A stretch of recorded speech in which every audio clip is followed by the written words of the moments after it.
welcome to episode 141 of the HHH Racing Podcast. I'm your host, Howard Kravitz. As you know, it is Preakness weekend, and we are here tonight to cover an action-packed day of racing on Saturday with many stakes on the card at Pimlico. And to help us do that, in just a few minutes, we're going to be bringing on not only my wonderful co-host, but also TVG's own Caleb Keller, a fantastic analyst, will be joining us also in a few minutes to cover the card at Pimlico on Saturday. And also we'll find a lot more out about Caleb and his life in horse racing. Please make sure, of course, subscribe. We have a lot of people that watch, especially on Twitter, but I also know a lot of you have not subscribed yet. So please make sure you subscribe there on the bottom right-hand side of the screen. You guys know the drill. Smash that thumbs up button. That will get more people to the show. And then also hit that notification bell so that you know when new content will be arising on the show. Of course, you can reach me on Twitter at HKravitz on the name tag below. And on the scroll down below, you'll see my email, which is going to be very important for a specific reason, which I'll mention in just a minute. hkravitzhorse@gmail.com. Now, you can see on the bottom of the screen, our next week we're going to have two shows, Tuesday and Thursday. However, next Tuesday is going to be a very different show. It's going to be completely all about you. It's going to be viewer and listener Q&A session, as you can see on the bottom of the screen right now if you are watching live on YouTube. So here's what I need. If you cannot join us live on Tuesday for the question and answer session and podcast, please feel free to do one of two things. You can either send me a DM on Twitter. That's what I would prefer. If you follow me on Twitter, send me a DM with any horse racing question that you have, or you could email me, hkravitzhorse@gmail.com, if you have a specific question you'd like to ask us on the show. Of course, we'd love to have you live so we can have a very lively discussion. We will be having some combination of our co-hosts and possibly Kyle Roscoe as well. I don't think it's only going to be me. We should have some other people joining me as well next Tuesday for the Q&A session. But I thought it's a good time between the Preakness and the Belmont to take a little bit of a breather next Tuesday and just go into the mailbag, so to speak, and answer questions. And that's what we'll be doing next Tuesday. So please feel free to ask me some questions. Of course, you can also listen on Spotify, Apple Podcasts, and Anchor. You know that. And the Race Day blog down below the video player. Just press show more below the video player. You can find out all the great promotions we have here on the HHH Racing Podcast, especially the Race Day blog. We already have a bunch of people here live. We got Bruce is here. He's a huge Clement fan. Steven is here, ready to rock and roll. Jason Casa. Jason, I'm not sure I've seen your name before. If you're new to the show, Jason, welcome to the show. We got Phil Conti. We have Les is here. Again, Steven wants to know about Steven just wants to rock and roll right into what's going on. Oh boy. We have someone that I can't bring up him right now. I know our guest from TVG is going to be very interested in possibly swinging back at Penn State Scott. Ooh, boo, Penn State Scott. We can't have a part of that. We'll talk about our guest who is probably not a huge Penn State fan because he went to the same college that I did. Anyway, before we bring on our wonderful guest from TVG, let's bring on my fantastic co-hosts. They're going to help us guide through the Preakness Day card. We've got, of course, Pete Visco and Paul Halloran. Gentlemen, how you doing today? Hi, Howard. Pete, you got your mic, you got your sound off. I'm sure he'll take care of that. Paul, you got a little emoji going there tonight, huh? That's the limits of my technology. Wow. Well, that is very, very impressive. Pete, now that you're all mic'd up, how you doing? You ready to rock and roll? I'm doing awesome. Let's do it. Hey, by the way, Penn State Scott, wait till you find out that I'm actually not a Penn State football fan. I'm a Nebraska fan, so hope that doesn't put you against me. But whoa, that could be a major issue. Gentlemen, we got a really exciting card, of course, on Saturday, and our guest is waiting backstage. I don't want to wait too much any longer here. Guys, real quick before I bring on our wonderful guests, any quick thoughts about the card Saturday, especially the late pick 5? Anything stand out to you in particular? I just thought it was there's some deep races. I thought especially the first four of the sequence. I think you can go pretty deep, as maybe we'll probably see in some of our pick 5 tickets. And you need that on a big day. It's good to have not small fields. We get too used to seeing those. So I'm excited about the deep fields and some exciting racing. Paul, anything in particular stand out before I bring on Caleb? Yeah, no, I know, Howard, you mentioned the other night, and Pete, how tough a sequence. I really didn't get into it till this afternoon when I had to do my homework. And Sure. I think the turf sprint before the Preakness is about as tough as it gets. Yeah. And I think the other 3 races prior to that, there's not only more than one what you would call logical horse. There's no guarantee that any of the logicals are going to win. So ticket structure is going to be extremely important, in my opinion. And I think it's it's kind of a classic ABC type of thing. You just got to have the right A's, the right B's, and the right C's. Well, we'll be jumping into that, guys. Just for the viewers at home and the listeners, here's what's happening tonight. We talked about this tomorrow. I know we have a lot of new viewers and listeners. We're going back to our more traditional show, sort of what I envisioned the show being from the start a year and a half ago. So we're going to be bringing on Caleb Keller here in literally about 30 seconds. And we're going to talk to him for about 15 minutes about his background, his life in horse racing, and then we will get into our Pick 5 handicapping. So, of course, we want you to stay on for the next 15, 20 minutes. You can ask questions to Caleb about his life and his background, and then we'll get into the handicapping. So the actual handicapping of the card will start in approximately 15 or 20 minutes or so. All right, ladies and gentlemen, I almost said let's bring on my coworker. Of course, I've had a TVG appearance. Oh, Granted, God, it was only 15 minutes, and Caleb's been on for 8 hours, but I had a chance to do it. So let's bring on my let's bring on my colleague from TVG. He just worked a long shift, and I'm so happy and honored that he's going to spend time with us for the next hour after working a long day. Let's bring him on from TVG, the one and only Caleb Keller. Caleb, how you doing tonight?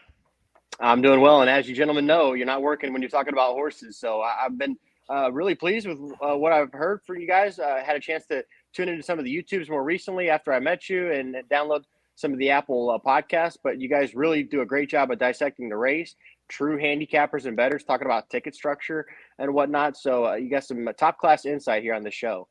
Well, thanks a lot, Caleb. And again, we appreciate it. Pete Visco in the top right's got a little Penn State background, as I mentioned, so we got to look out for him. And we have some other Penn State and a lot of Northeast influence. So us Midwest guys, Caleb, I have to represent tonight, especially represent the Hoosiers, because if you recall, I talked to you and met you at TVG. I also went to IU a bunch of years before you, but who's counting anyway? So we have a lot of things in common. We'll be talking about IU a little bit as well. Caleb, for those people that are not too familiar with you, you've been on TVG for quite a while, but we do have a lot of new people, and we have a lot of younger people that have joined this podcast as subscribers, which I'm very proud of because I think it's important to get that younger crowd.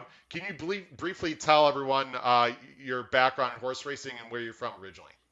Well, I grew up right next to the Kentucky Derby. I was born in Louisville and grew up essentially in Louisville. It's right across the Ohio River in Indiana. They call it Kentuckiana, but southern Indiana, essentially Louisville.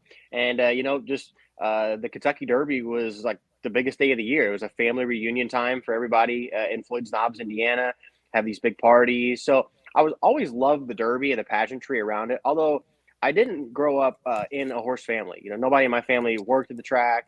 We actually had cattle in my backyard growing up in Indiana, but eventually about midway through high school, I had a couple friends that their dad or their uncle went to the track and started going there. And, once I saw the racing form, I was always a big stats guy in sports and just loved the stats and numbers. And starting at about I'd say about 16, then there's been no turning back. I've been trying to solve these races ever since. Caleb, just to let you know the process here. I know you heard what we're going to be doing on the show, but you're also going to see comments and questions on the bottom of the screen from viewers. Like, for example, K2. There you go, Caleb. You got a big fan club already. K2 giving you some props as an excellent handicapper. K2, thanks for joining the show. Things like that, Caleb. Of course, only positives because everyone loves you. So there are no negatives, of course. We got a lot of people watching live on YouTube and Twitter, Caleb. So we've a big following. Excited that you're going to be here. Paul Halloran there on the bottom right-hand corner has something in common with you. Actually, the three of us have something in common. We all have big basketball background. We're going to get into that. Paul, by the way, is a high school and college, I think, Paul, if I recall, basketball referee. Caleb, you actually had a podcast involving basketball, and I coached basketball for 20 years. So maybe we should just turn this into a basketball podcast, Caleb. I coached a little bit too, so I not as long as that, but a little bit too. So I love hoops. Caleb, can you talk a little bit about your basketball? I know you're an excellent golfer as well. Did you hit golf balls over the cattle when you were younger? Maybe. Yes, I did actually. In the there field. we go. And we go mushroom hunting this time of year, and my nieces are still finding golf balls that I hit out of the woods many years ago. But look, basketball is a different level in Southern Indiana. I mean, everybody is so passionate about it. So yeah, I mean, we have such low expectations right now. I mean, if we just make the tournament like this year, I was pretty happy with that. But we're a far way removed from the glory days. But in terms of passion, I think that Indiana's got the number one state in terms of who wants to win a basketball game the most. I believe you're kicked out of the state if you don't like basketball. That's what pretty much. I was a big sports fan and basketball fan. I'm from the Chicago area, Caleb. I live 20 minutes north of Arlington. I was always a big basketball fan, and actually I was down there. I'll give you people know my age, from 90 to 94, which was basically the last Bobby Knight real good run. They went with Damon Bailey, Allen Henderson. We lost 3 home games in my 4 years, Caleb, when I was at IU. And actually the football team had a few good years as well. But anyway, we digress. We're not going to talk too much about IU sports tonight. Caleb, we're going to jump into one of my segments that I created on the show that's very popular with our guests. You're about to see it on the screen. It is called 10 Minutes to Post. 10 Minutes to Post. Caleb, this is going to be 10 rapid-fire questions, and our co-hosts, Pete and Paul, and myself, we're just going to be alternating one question at a time.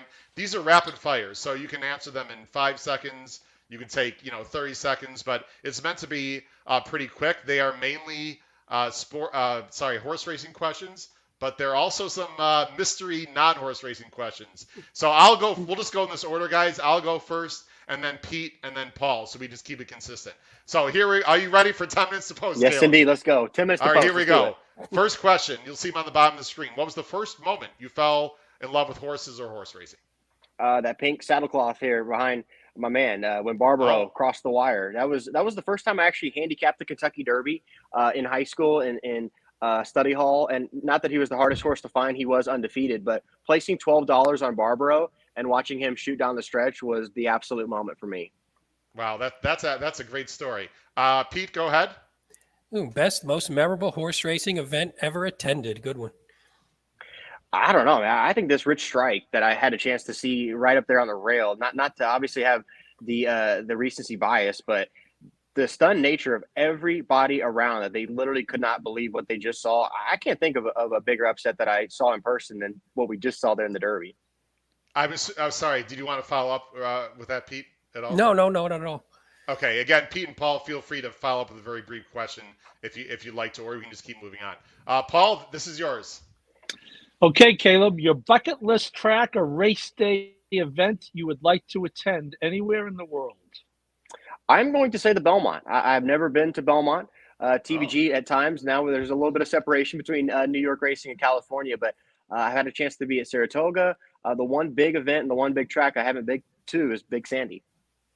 Caleb, you come this year, you come to Don Pepe's with Howard and me the night before the race. Will be the best Italian meal you've ever had. I love the accents and the meals. Trust me, I love the East Coasters. Tom Cassidy was always the best when I hung out with him. I actually lived with him for a while out here in TVG land from the East Coast, but I'm a fan of the East Coasters.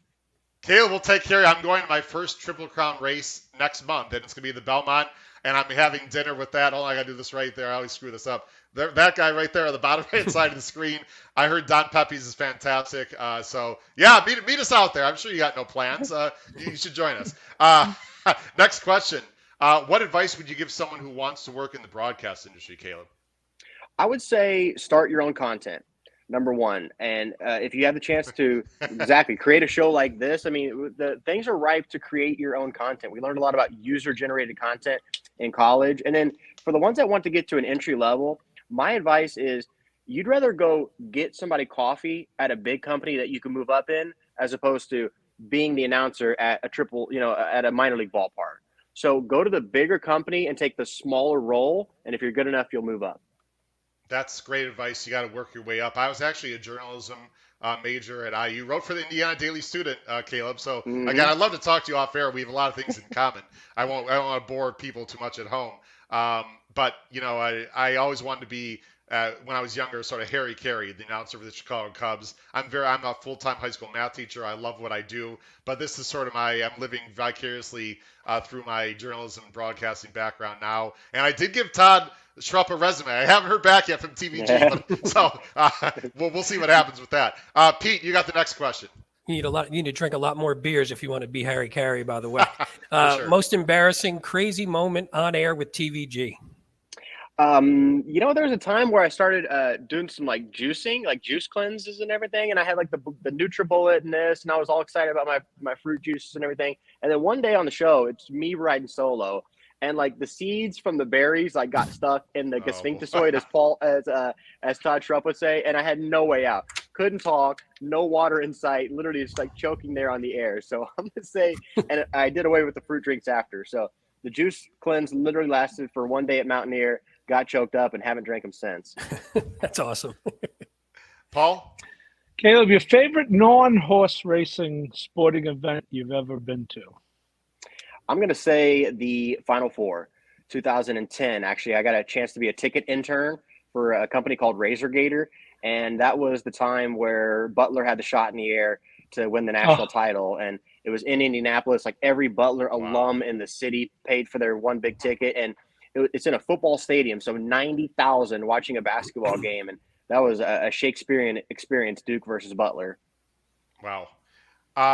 Pretty easy question, Caleb. Do you have a favorite horse of all time? I'm going to say Groupie Doll. Groupie Doll is a horse that the clocker told me that the horse could really run for Buff Bradley. And the first time they ran her, she was on the turf, and she ran 8th. But then the next time she ran her on a Friday night racing, when they just started night racing, she wins at 13-1, and then she won at Ellis. And then I started at TVG that fall. And when the guys pressed me when I was an intern, I was making copies and getting coffee. They're like, "Who do you like today?" I'm like, "I like the Buff Bradley." And it was in the Raven Run. And she actually lost the race by a nose, got a questionable ride, but she ran huge. And me giving the TVG guys Groupie Doll on the opening weekend, I think helped my cause a lot. Yeah, Caleb, I got to tell you, if I could just interject, I got to know Buff when he brought Brass Hat up to Suffolk Downs for the Mass Cap. Got to know him and his late father, who remains one of the great gentlemen I've ever met in my life. So I, of course, followed the horse. And that second campaign, when she won her second Breeders' Cup Filly and Mare Sprint, it just shows, you give a guy a good horse, because I don't think he brought her back until the Presque Isle Downs Masters, if I'm not mistaken. Very limited campaign, but able to go back-to-back in the biggest Philly sprint of the year. Just did a masterful job with her. Well, the first Breeders' Cup, she was a lock. She was like 1-5. But the second one, like you talked about, she got beat at Keeneland. She was third in the TCA, really didn't have much of an excuse. But I do remember in that time in between, I asked Buff Bradley if I could come. Actually, he offered me. So you want to come out and see Groupie Doll? I've been talking about it nonstop on the air. Like, come out and see her at the farm. And she was turned out at the time. So I drive to Buff Bradley's farm, pull up, and there's Brass Hat and Groupie Doll. And as I'm walking up, he said, "Do you want to get aboard?" He was being dead serious. I declined the opportunity, but looking back, maybe I regret that a little bit. Just to let you know, Caleb, Paul there on the bottom right, he writes for the Saratoga Special up in Saratoga Springs, but so he has a lot of journalism and PR background. One of the great things about having Paul and Pete, of course, is excellent as well.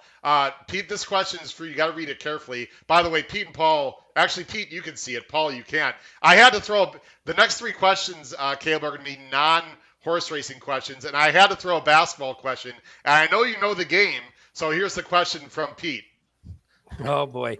Up 3, 5 seconds left. Your team is on defense. Do you foul on purpose to prevent the 3-point attempt or go down swinging? I think it's boring and you hate it when you're down, but I think you got to foul there. There's so many beautiful things have to align. The stars have to come together in the sky. You got to foul there. Yeah. They don't enough. They don't enough. Yeah, they don't enough. I think that's why. I think that's why. I think you got to practice it, because you get in a tight spot. I mean, I coached baseball for a long time, and now they just send the guy. We practiced intentional walks. Every time a pitcher threw on the side, he ended with an intentional walk, because how many times you've seen a high school kid just block or throw the ball over the catcher's head? So I kind of agree, but not if you don't practice it regularly. I think as a coach for 20 years, I think what's changed, and again, people are like, why? Because it's fun. That's why we're talking about for a second. They change. I don't know about other states or jurisdictions, but in Illinois, they changed the free throw line rule when you can actually block out. So it used to be, the minute it released the player's hands at the free throw line, you could step in the lane and block out, right? And then they changed it for safety purposes. I think they did this in college and throughout the country, where you had to wait till it hit the rim before you can actually, go ahead and box out. So as a coach, I found that more difficult to box out, which lent itself to maybe more offensive rebounds or tip backs. And so that changed my personal strategy a little bit. And anyway, we can get into it. We've seen it work both ways, guys, right? Sometimes you foul and things go crazy with a made free throw, a tip out, and a score. But mostly it seems like teams that decide to just play traditional defense, somehow a team like banks in a three from 35 feet. Just crazy stuff seems to happen all the time when you try to play it the traditional way, Caleb, doesn't it? It actually worked out for Indiana. They were down 3 at Syracuse. They got fouled with 1 second to go. They made the first one, missed the second one. Trace Jackson got the rebound, put it back in, went to overtime, still lost. Crazy. Paul, you got the next question? What team do you enjoy IU beating the most? Kentucky. It's not even close. Bro, I missed that game so bad. I mean, it was like the best 3 days of the year was Christmas, your birthday, and Indiana versus Kentucky. So I think Calipari got a little scared when the loaded Indiana team with Oladipo was going to come to Rupp Arena. They were undefeated at home at the time. Cal wanted to go to a neutral site, and Indiana wanted to keep it on campus, and the whole thing crumbled, and they basically haven't played since. But Indiana and Kentucky, not even close to the number 1 team I'd want to beat the Wildcats. Because of that rivalry, one of my least favorite basketball players when I was younger, Jamal Mashburn. I just hated that guy. Number 24 for sure for Patino. Absolutely. Let's see. I got the last question, Caleb. Top songs or artists on your playlist? You know what? I like going back to some 90s hip hop. I got Nas going. I heard Lauryn Hill's going to be at the Preakness. Is that true? But yeah. I like some old school true 90s hip hop. Nice. By the way, Pete lives how far from Pimlico, Pete, do you live? Oh, it's probably about 20 minutes now, but I actually live less than 10 minutes from Laurel. So I'm more of a Laurel guy than Pimlico, but yeah, both of them are pretty close. Caleb, I have one more question outside of the, that's the end of 10 minutes supposed, by the way. Hope you enjoy that. I've got one more question I want to ask you, and Paul and I saw this and we had to bring it up. Can you please, you're going to see a picture on the screen here, Caleb, can you please explain to the viewers what that is? Oh, wow. Yeah, that's a while back. That's actually me in front of California Chrome. So shout out to my man, Liam Benson, who made that happen. Liam is the man out there at Taylor Made Farm. And this is, you're obviously proposing, and so, yeah, that's pretty cool right there.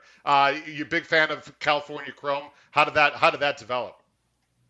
I mean, just California Chrome being so close to him when he started at Hollywood Park. I was right there when he debuted that day. And just being around Art Sherman and seeing the build up to it. And that was the biggest race I ever hit in my life up to this point, was having the superfecta and the every pick threes and everything that day. But California Chrome was my best derby to date. Pretty cool. I have his picture on the wall way back there. You can't really see it, but he's back there. Uh-oh. Dean G, you might have to leave the show, Dean G, at the bottom of the screen. I'll tell you, they're all coming out of the woodwork right now, Caleb. All right, let's get on to the handicapping, guys. Now, here's what's going to happen. We are going to very briefly, and I'm going to let Caleb mainly lead the way here with this for the first 3 races. So we're going to very briefly, guys, just pretty much your top horse in races 4, 5, and 8. Those are the 3 stake races that are outside of the pick 5 sequence. And then we're going to deep dive into the late pick 5. And then Caleb, I know, what if you have to leave at any certain time, if feel free. I know you've got a long day, so as long as you'd like to stay on, we're probably going to be going until approximately. I have you scheduled on until about 9 o'clock Eastern if you can make it, and if not, that's fine. Let's go ahead and start talking about the races here on Saturday. We're going to go to the pick 4 first. We're going to race 4. And Caleb, sometimes we'll show everything full screen. Sometimes we'll show our faces as well. Race 4 is the Maryland Sprint. It's a grade 3. It's 6 furlongs for older males. It's a field of 7. Caleb, who do you like in the Maryland Sprint? I think that Rosario is ready for a big weekend. And yes, he got beat by Mr. Phil last time with the 7. Jackson Traveler, but man, he loves Pimlico, sits that outside stalking trip, and I just feel like we're going to have a really strong jockey move up here. So I'm going to go with the outside horse here, Jackson Traveler. I'm gonna go the 4. I'm going 4-7-6. I like Disco Fair. I'll go ahead and show the PPs real quick here. Again, we're not going to deep dive though. Disco Pharaoh is. I'm not sure I like the 5-2, Caleb. I think I'd like a little bigger price on him, but he's by Pharaoh out of a mine shaft mare, which is interesting because he's a sprinter. But this is sort of the now horse. He's very lightly raced, only 4 lifetime starts, but I think there's enough speed to set it up for Disco Pharaoh. Pete, who do you like in this race? I have the 7. I'm with Caleb, and this is if my dad's listening, this is a Visco special. My son's name is Jackson. My father bets every name he could possibly think of, any sort of variation of Jackson. So a Jackson Traveler for you, Pop. But I also think I the same reason. I like the Rosario pickup. Maybe get a little more patient from the outside and sit off Mr. Phil instead of dueling with him and then pass him in the lane. Yeah, he's very fast. You mentioned Mr. Phil is also fast on the inside, and there's one other. Full Authority is not slow. I believe there's one other. That might be the one. It. I think the one. Yeah, the one. I don't think the one is quite as fast, but that's sort of why I like the 4. I think it might set up for the 4. Paul, who do you like in this race? Yeah, I'm going to join the parade. I've always liked Jackson Traveler as a horse, pretty much from the beginning. He's almost a horse for course in this race. He's 3 starts at Pimlico, 2 seconds and a first. I agree he can sit. He's also fast. You look 4 races back, he was second to Chateau, and even though Chateau can't finish the deal, Chateau is about as quick on the front end as you want to find. So I think he can go either. Rosario is going to have some options, as Pete brings up, especially being on the outside. He could probably go either way. Sit, but if the horse wants to go, he could take him to the right to the lead from out there. Again, we have a lot of people watching. Thanks for watching. Please make sure you comment the top right-hand side of the screen. And if you're wondering why there are no banners on the bottom of the screen for our picks, we will start that in race 9 for the pick 5. Gentlemen, let's go on to race 5. This is another stake race that is outside of the pick 5 sequence as I bring up the entries here. It's the Gallarette. It's a grade 3. It's a mile and a 16th for the older gals on the turf. It's another field of 7. Caleb, who do you like here? I'm going to take the favorite in this lineup. I think that the 4 is going to get the clear jump on the field. And even though the 4 is riding off 2 defeats, I mean, Plum Ally, I loved her when she started her career. And second to Shantasara, I mean, when Shantasara came off the layoff into the race at Keeneland, the Jenny Wiley, they're already like drumming up how they're going to have an eclipse-worthy type schedule with her. So even though she was runner-up in that race, they think that Shantasara can win the eclipse title. So 5 lengths is a lot to get beat in a turf race, but still, Shantasara is a monster. Plum Ally is a really strong horse. I just feel like the 4's got so much more speed to offer in this race that maybe the 2 doesn't have early. Yeah, I think the 4 looks like she's low in speed, and of course, Klarovich and Chad Brown is a real combination. Caleb, I want to ask you a real quick question. I'm bringing this back on screen. Jose is riding for Chad Brown. I mean, a lot of riders could ride for Chad and win. Jose's been on this horse before. Is that why you think he's probably on him as opposed to maybe, I believe Joel is there this weekend, or I read, is this he knows the horse best, would be your guess? I think that the style, I think when, Chad is trying to win these races from like 7th, 8th, 9th, that's the preferred style. But when he does have a horse that has above average speed, that's when I think he makes the call to Jose, because this is where Jose wants to be, first, second, or third. It goes a little bit against the grain of the barn, but I think he specifically fits Jose on some of the speedier turf horses.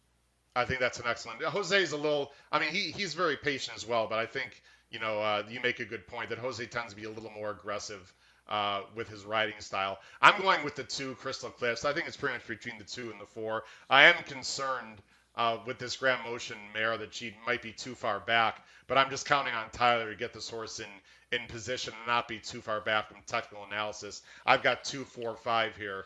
Pete, who do you like in this race?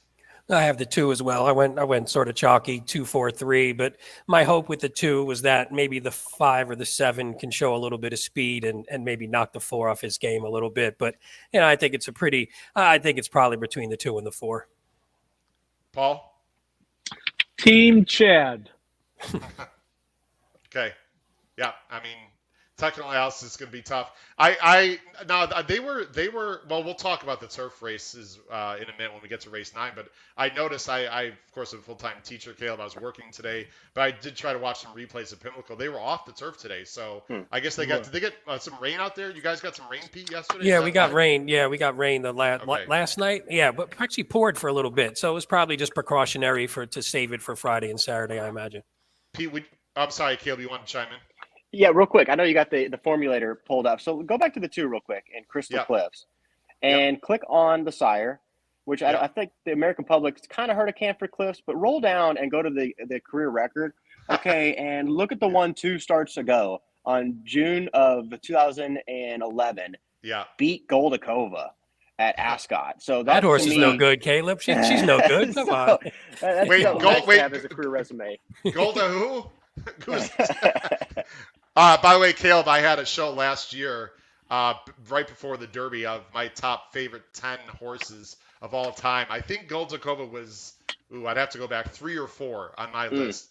Just the way her win at Santa Anita, the first time she was at the Breeders' Cup, where she absolutely exploded up the inside. I'm sure you know the race I'm talking about. Gave me chills. That was the fastest turn of foot I think I've ever seen by a horse. Everyone should check out the Breeders' Cup Mile. I don't know the year, but Goldskova's first Breeders' Cup Mile, where she absolutely exploded up the inside, and just like that, put like 3 lengths on the field. Caleb, what an awesome horse that was.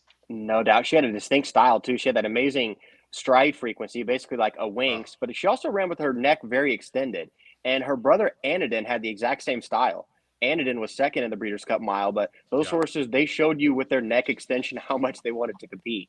Oh man, those I love watch. I think Goldakova was the first. I've been handicapping for 35 years, but really we haven't been too familiar with European horses until the last 15 or 20 years through technology and better stats and whatnot. Goldakova brought my attention to European horses in general. That was the one horse for me that really got me onto European horses. All right, guys, let's go to race 8.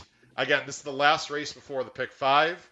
And then we'll jump, of course, deep dive into the pick 5. Caleb, I'll have you go first. So this is the Dinner Party Stakes. It's a grade 2. It's a mile and 16th. It used to be, I believe this is what used to be called the Dixie Stakes, which, if I recall, was a mile and 8. So they backed this up a little bit. Always a real nice field. This year, it's an okay field. I wouldn't say it's anything special, but there are some nice horses here. Field of 7, older males. Who do you like, Caleb? You know, Brad Cox going into the Maker's Mark week was on Steve Vick, and he pressed him for his one horse he liked the most, and he gave set piece. Now, he ran a disappointing 7th. He beat one horse. And part of me wants to take a tone out of that race. But at the same time, as confident as Brad was, that was a race where set piece was too fresh off the layoff. There was no speed in the race. He kept pulling Florent into the race earlier and earlier than they really wanted to go. So, you know, a tone beat set piece, but knowing how much Brad Cox loved the way he was training, I'll take his word for it with the 3. I am going 6-3, and the only reason I'm going with a tone, well, actually 2 reasons, Caleb. One is I'm sort of a fanboy of this horse. I think he's very underrated. I mean, for Maker, he's won almost 300,000. People don't really talk about him that much, and all he does is run well. And if you notice his odds, he usually runs well at big odds. The other reason is the pace situation. Now, I'm sure, you know, I think Ira's going to be aggressive here, guys. Ira's not necessarily known as a guy that's going to ascend, but there's just not a lot of speed in this race, Caleb. And I think, and I talked about this on my race day blog that I give to viewers on Saturdays, that I think the one way that a tone can win this race is just be aggressive on the lead and get the jump on set piece, because set piece is a real nice closer. And you have to believe that although Drew, you know, wants to be closer, as you said, set piece is really better just taking back and making a late run. The problem is the pace might not set up for him. Paul, I'll let you go next here. Do you have set piece? Do you have a tone? Or do you have someone else, Paul? I'm going to take a shot here with English B. I kind of agree, Howard, on the pace situation. I, too, think set piece is kind of a monster, but maybe a little pace dependent. I don't, at least on paper, the race doesn't look that fast. And certainly a tone would be the one you would logically think would take advantage of that. But I think with Saez on this horse, he's only ridden him twice before. Motion is everything's going right now. I think there's a possibility he gets first jump and gets the lead and holds off the closes. Dave Barisa, thanks for your question. He wants to know, and Pete, I'll let you address this. He thinks possibly from the inside, Gaffalione might be aggressive on Tango, Tango, Tango. Pete, do you have a thought about that before you give your top pick? Yeah, and I think there's a chance. I just don't know. I mean, I don't know if she's as quick as, or he's as quick as a Tone. So a Tone probably could get the jump and clear. But I do think Tango, Tango, Tango has shown speed in the past. Now, again, he's a funny horse because he bounces from, little sprints. He goes long. He goes sort of middle distance. So he does a little bit of everything. So I kind of liked him actually, but I think speed, but I don't know if he's going to he's not going to gun necessarily. I don't even know if he has to, because I don't think a Tone's going to run away from him. Pete, if I can interrupt, I know Caleb is very aware of the form and formulator. I mean, Tango, Tango, Tango, Dave only has a 76 early time form. Dave, if you're not familiar with time form, I will go full screen here. You see these numbers right above the last line. So even though you see some ones, and Caleb, I know you talk about this on the show, especially for new players, people see ones, Caleb, and they think speed, automatically, but not necessarily. It's very situational. Dave, this horse only has a 76 early time form. I don't think he's quick enough to go with English B and or a Tone. Pete, who'd you like in this race?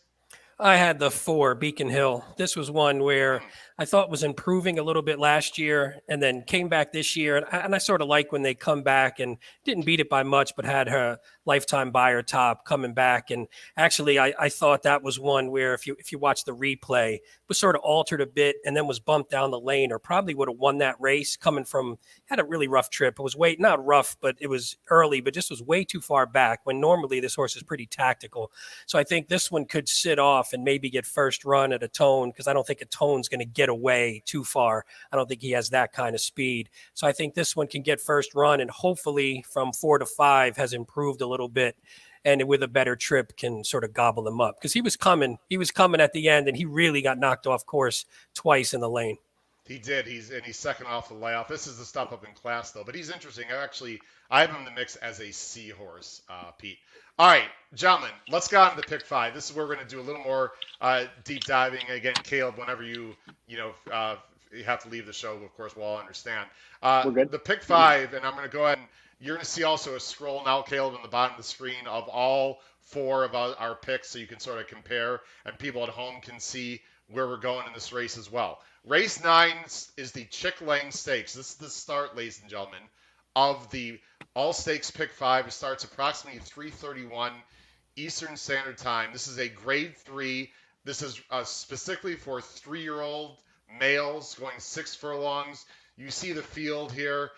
Caleb, I'm going to have you go first, but the first thing I want to say, as we bring up the PPs, I thought there was a lot of early speed in this race. Sometimes it doesn't work out. We've seen this before, where there's 4 or 5 early speed horses, right, Caleb? And the pace for some, they all see that, and then they all start taking back. I think that's a little bit your thought here with your very fascinating top choice, 15-1 morning line. You like Dr. Jeff. Well, I mean, the pace with the 1 and 5 alone is potentially warp speed. And when I start with Cogburn, in my mind, Cogburn maybe looks a little bit better on the form than on the racetrack, because the last race, field of 6, got an easy lead, 3 to 5. Asmussen and Santana were winning all the sprint races down there, and they still got beat by the Arkansas bred. So it's hard for me to come back with the 1 with the 5 on board. The 5 also is a rocket, but with Old Homestead, look, he got a pretty easy opening quarter and half there at Keeneland. I think they readjusted the time. On the film, I thought it was more like high 22s, and they were almost like considering letting somebody else take the lead, and then they took over, and then they went for home. So the 1 and 5, it's not always as easy as the 2 speed horses cancel each other out, but I think they're going to be going really fast with Paco in the 9 right off of them. And what I see in the 3 is Dr. Jeff, first time out, I know it was an off-the-turf event, but they bet the horse hard and just absolutely cruised around there. Looked like a real horse. Then, yes, the Saratoga Special didn't go well, but was the 7 to 5 favorite. They don't bet Rudy in these graded stakes races. No. Powered through a 44 half. I'm crossing out the 2-turn turf race. And last time they were up 6 in a stakes. And I just feel like the minute and 1, the 49 and 2 bullet, Rudy could have found any place to go to at Belmont, but instead he gets Luis Saez to sit behind the supersonic pace. I think the 3's got some real talent. So, Cabe, you see Dr. Jeff just sitting in the pocket right off the 1 and the 5. Is that what you envision here? Mm-hmm. And Caleb, Caleb, Paul, just 1 second. I think it's important to talk about things for the viewers because Caleb, I'm a contest player as well, and I try to find these kind of sneaky horses. I think you hit something, you nailed something on the head that I just want to emphasize. Intent is very important. I mean, Rudy could send this horse anywhere, right? I mean, and he's sending him on the biggest stage of the weekend in a tough, in a tough stake on the dirt, and he's been working well. KB, you got something going there. I'm using him as a C, but he does have to get faster, doesn't he? I would say so, but at the same time, how fast is the pace going to be? I mean, does the 1 and 5 hold up? I had enough reasons to be skeptical that in handicapping, we're picking why we want to play the horse, but almost more importantly, we're picking out why we don't want to play the other horses. And I feel like I got a whole long list of reasons I don't want to play these horses at the price. And the 3 was the one at the price that had the upside that was left standing. Interesting. And Caleb, talk a little about the 7. This is the Arkansas bred. I'll go ahead and show that last replay, and I'll go full screen so you can talk over it when Wheelan Springs beat Coburn. This is a real nice Arky bred who gets a nice outside post for this spot here. Well, it's the best Arkansas bred since Man in the Can a couple years ago when Ron Moquette brought that Arkansas bred up. He was a real horse. He won an open allowance at Churchill. He was like 5-2 in the Bluegrass against Art Collector. But bottom line is, like, do you guys disagree? Like, how could you take Cogburn when he got this easy of a lead? He got tagged by a 7-1 shot on the money, and now Cogburn has to deal with more speed. I have a tough time taking the rail horse, and I kind of have a tough time taking Wayland Springs. He loves Oaklawn. He was born in Arkansas. He trains in Arkansas, and he was peaking in Arkansas. So now he's got to pick up his hoofs and come up to a new state after a huge race. I mean, this was a heck of an effort, but in my mind, it's maybe tough to take either of them out of the race. Yeah, and I'm assuming people know that was Coburn there on the inside. Pete, I'm going to let you go next, but I just want to say I completely agree with you, Caleb, 100%. I have Coburn as a C. I don't like him at all. And this 5-2 odds, I had some issues with some of the morning lines at the Derby that I know that Pete and Paul don't want to hear me talk about. But this 5-2 seems crazy low to me as a morning line. Pete, who do you like in this spot? Yeah, with my man Dean G in the comments, I'm on the 9, Little Vic. So the way I looked at this one was if you take away those 2 route races, and Practical Joke is terrible, like 4% dirt routing. If you take away those 2 route races completely from the page, now you see a horse who, 67, 87, comes back with a 91 buyer, didn't necessarily beat much, but I'm not necessarily looking for that. I just want to look for some improvement. Has Paco, so I assume could work out a good trip. Hopefully doesn't sort of gun to the lead, but I think those others are faster, so I don't think that'll happen.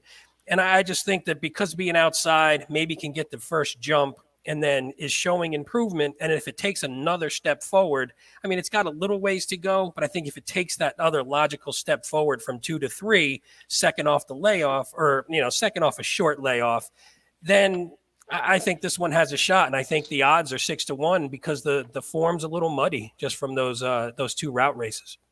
And Caleb, I don't know if you feel this way. I much prefer outside speed as opposed to inside speed in a dirt sprint, especially in a smaller field. Do you agree with that, Caleb, or you just prefer like a rail horse if you have a speed horse you like in a small dirt field going 6?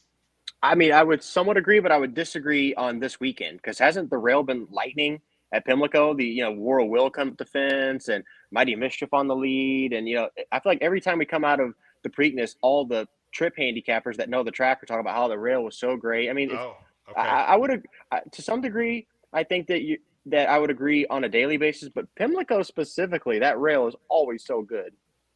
Yeah, it might be. Paul, who do you have? Paul, you've got the 5. So, Paul, you're going 5-1. You respectfully disagree with Caleb and the pace situation. You're going with Old Homestead. Well, I certainly agree with the thinking because I looked at that Arkansas race and I kind of came away with the same thought that I thought the fig came back really high. I don't know if it's artificially high or not. As Caleb says, the Cogburn was 3-5, wasn't asked to run at all till inside the 8th pole, and he got picked up. Wheelan Springs was not exactly running in a straight line. But so I, of course, land on the favorite. He lands on the 15-1. So you know who's smart in this conversation. Caleb, you know what I found interesting about Dr. Jeff is if you look at the horse's pedigree, there's not a lot of turf pedigree there. Yet they've run him on turf twice, and he's actually run pretty well. But I kind of think he's better off on dirt. The PPs be damned. I mean, that Saratoga Special, that was obviously a very good field, but it's just interesting the way that they've campaigned this horse, I think, in lieu of his pedigree. Well, I think from Rudy Rod's perspective, out here in California, we see it all the time. They were saying, well, why did they start Rock Your World on the grass? Well, because they want to stay away from the Bafferts and the maiden special weights. And in New York, I think, well, if we can stay away from Pletcher and those maiden special weights with all those expensive horses, I think sometimes they find a different surface because they're trying to get away from the tigers of Baffert and Pletcher. Guys, you go to the turf in New York, Caleb, you got to deal with Mr. Brown. It's true. At some point. Guys, I got it very quickly, and then we're going to move on. I have to talk about a horse here because I have a horse that I actually love. And I think this horse, Chasing Time, who I have in second, by the way, and I'm playing a live money contest Saturday. So I just want to let everyone know that when you see me at the bottom of the leaderboard, you'll know that's me. This horse fascinates me. Now, I know he's slow on paper, guys, but in my opinion, this thing could completely melt down. I just think there's a lot of speed in this race. I do not trust a lot of horses, and I'm looking for a fresh face. And I love turnbacks, Caleb, and I really like this horse turning back. I've never thought this horse wanted to go long. I thought his better races are sprints. They tried to stretch him out. It didn't work. He's been working really slow, which, Asmussen's not a guy that has bullet works. But my feeling is that Gaffleone's just going to let, everyone go, take back. I think he's going to make a big run, and I think he's going to outrun his odds guys. I'm not saying Chasing Time is going to win, but I find him fascinating as possibly the best closer in a race that might fall apart. Caleb, any thoughts on Chasing Time at all? Well, if you love Not This Time, you got to pay a premium. You got to take Epicenter at 4 to 5. You got to take Simplification being bet down. But this is going to be your chance to get this new hot sire at the price with the setup on the card. Yeah, I just think he's interesting, guys. Hey Howard, I actually have him on my A line as well. I like this horse. Okay. The only thing I'm concerned about is I feel like 6 may be a bit too short. I think this is more of a 7 furlong miler type, but I'm hoping because of the potential for a pace meltdown, because there is so much speed that maybe he could just run by him. But I'm gonna use him on the top line just for the sake of the price, if nothing else. Well, we'll go to the next race. The problem, he's owned by My Racehorse. So hey, I have a My Racehorse shirt on, by the way, too. Yeah, I have a My Racehorse shirt on, so that'll be 4 to 5 at some point. Yeah, that My Racehorse money is going to lower my price, but I don't think it's going to affect my trifecta that I'm be playing. I'm going to keep him underneath, guys, in second and third in my tries. I think that's for me, I think that's a good play in that race, in my opinion. All right, let's go on to race 10, guys. Race 10 is the next race in the Pick 5 sequence. This is the James W. Murphy Stakes. This is a 1 mile on the turf, restricted for 3-year-olds. So this is basically the similar race we just talked about, but this time it's on the turf. You see the field there. I was a little surprised, Caleb, when I handicapped without the morning lines, and I thought I might get a little price on Ready to Perform. Obviously not.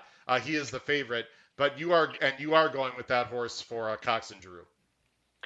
I've had this conversation about if there's 2 favorites in the race, do you have to pick them? Like, is it a bad move over time to take 2 favorites? I'm going to take the boring approach with the 5 and 7 here. I think that they're a class above. I'd like somebody to convince me to get another one on the ticket, because right now I've got a really boring 5 and 7 going right here, just too deep to skate on. I feel like the 5's got the best of the late kick and the turf class, and the 7 has the best of the recency with the early speed. So those 2 just looked a cut above here on the grass to me. Pete, you've got the 10, who I have in second. You've got Joe, who won the Federico Tessio and could have gone to the Preakness, but decides to go here instead. What do you like about Joe, Pete? Yeah, for this another Papa Visco special too. My brother's name is Joe, so there'll be some dead money on this from my dad, of course. So I sort of liked. I just think that this one. It's been excellent. I mean, the dirt form has been excellent in 2022. So, and the buyers are just steadily improving, not like humongous jumps, 6, 7, 8 point jumps. And this one, if you look at the breeding, it looks like the turf should be fine for this horse. So I just feel like, Totally agree. yeah. So I just feel like I think this one, again, I wish it wasn't 3-1, but I think this one maybe, hopefully people see no turf. Maybe they let that number float up a little bit because they bet the 5, and then maybe we get a better price on this. But I think this one's made for to probably go on both surfaces, and you don't see that often. So Yeah, I was going to take a shot there. Sorry to interrupt you. He's a half irony of reality. You can see on the screen there, who had plenty of races, on the turf that were successful. So I sort of agree with you. I'm going to go ahead and move along, let Paul talk. But I thought this horse had enough turf breeding to maybe upset the top 2 in here. Paul, you're also going with the 7. Is there anything you wanted to add, Paul, with a Ride House that Caleb mentioned? Yeah, I think again, he is 4-1 morning line. I'd love to get 4-1. I don't think we will, but I think he's in form. I think Danny Gargan spots them pretty well. Coming off a bullet workout at the Oklahoma on the dirt the day after the Derby, 48-1 on 4 furlongs at the Oklahoma, which is usually a little slower. I do agree on the breeding on Joe. And Mike Trombetta, of course, is talk about spotting your horses. This horse is dangerous. He is probably going to get bet between the form online, even though it's not turf form. But people in Maryland are going to bet Trombetta. However, I will say going dirt to turf and stakes races, Trombetta is 3 for 23 with a 93-cent ROI. So value-wise, that may not be the play, but I like the 7 a lot in this race, actually. Caleb, as the expert TV analyst on the show, I got to ask you this question on the 10.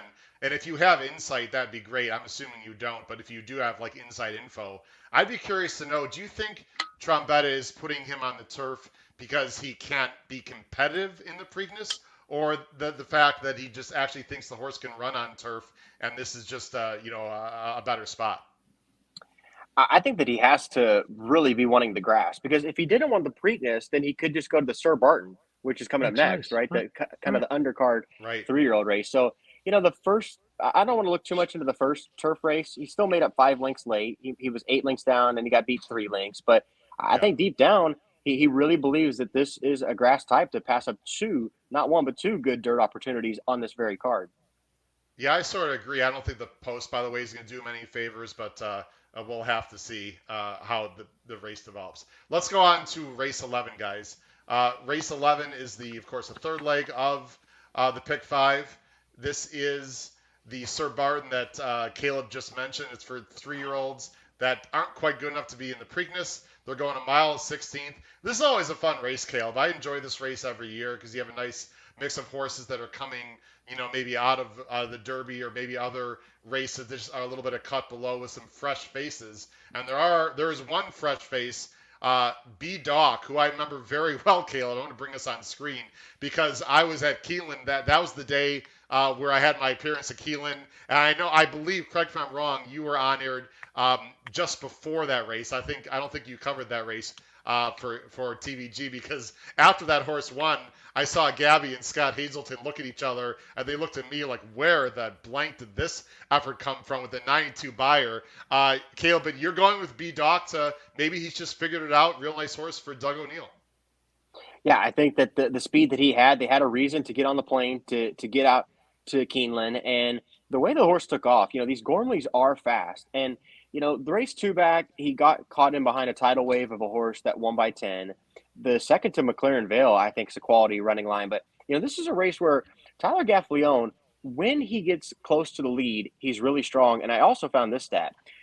Gaffleone does not get bet like your Irads and your Jose's and your Pratts. There was a time at Keeneland where there was 9 mounts for Gaffleone where he was 3-1 or under. 9 consecutive mounts. He won 8 of those 9 at odds of 3-1 or under. So when he's close to the lead and when he's 3-1 or under, he's very tough to deal with. Yeah, sorry, I'm just trying to figure out my. This is race 11, right? I'm sorry, the wrong ticker up there.